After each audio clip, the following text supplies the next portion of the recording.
Well, we're just over a week from the midterm elections, but you'd never know it watching television. New data show the big three networks have only run a total of 26 stories on the midterms this year.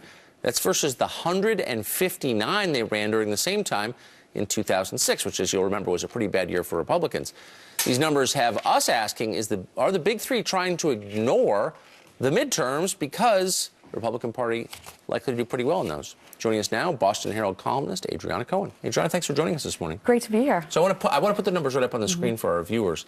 This is how the big three, ABC, CBS, and NBC, have covered the midterms this year versus 2006, 8 years ago. Look at that. World News Tonight, the flagship news program at ABC, has run a total of 0 stories. Unbelievable. It's unbelievable, yep, as compared to 36 last time. 58 CBS, 615 now, 11 at NBC versus 65 then. I mean, is this an accident? No, it's not. What we're seeing today is severe media bias. The major media outlets should be giving the American people the truth, and they should be delivering objective journalism. But unfortunately, too often they're acting like private PR firms for the Democrat Party. And I think it's dangerous because American people should know the truth.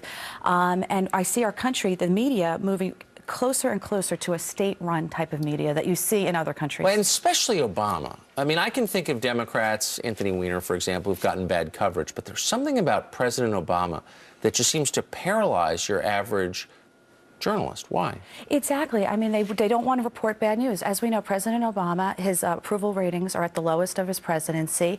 Well, actually, you wouldn't know that if you watched the network news. And by the way, right, relatively few people do watch the network news because people aren't that stupid, but those who do wouldn't even know that. No, you're absolutely right. And I remember, and what a contrast, when President Bush's poll numbers were dropping, when America was against the Iraq war, during the later part of his presidency, the major media outlets covered it relentlessly. So basically, when there's bad news for Republicans, the major media outlets cover it nonstop. When it's bad news for Democrats, they don't cover it. So, I mean, this is clearly media bias. Well, he wouldn't be president in the first place if the press didn't elevate him to that position, and they act as lackeys and water carriers for him.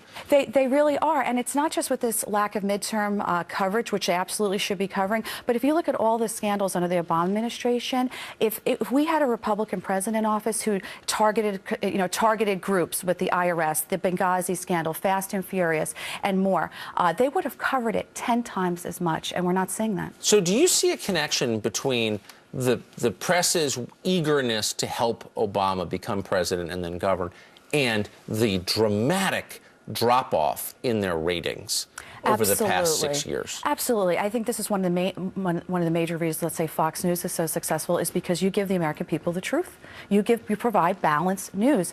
And Americans have finally figured out that if you want the truth, you're going to have to go places like the Boston Herald, where I work, or Fox News, because the major media outlets are too often left-leaning and biased. And American people have figured it out. Well, the whole point of the press is to offer a backstop against power, against overreach. Exactly. That's one of the fundamentals of our Constitution, and that's the media's job, is to keep power in check, to prevent politicians from going corrupt. This protects all of us. And so when the media outlets are biased, they do the American people a grave disservice. It's pretty scary. Adriana Cohen, thanks a lot for joining us this morning. Thank you so much. Great newspaper, Boston Herald. Thank you.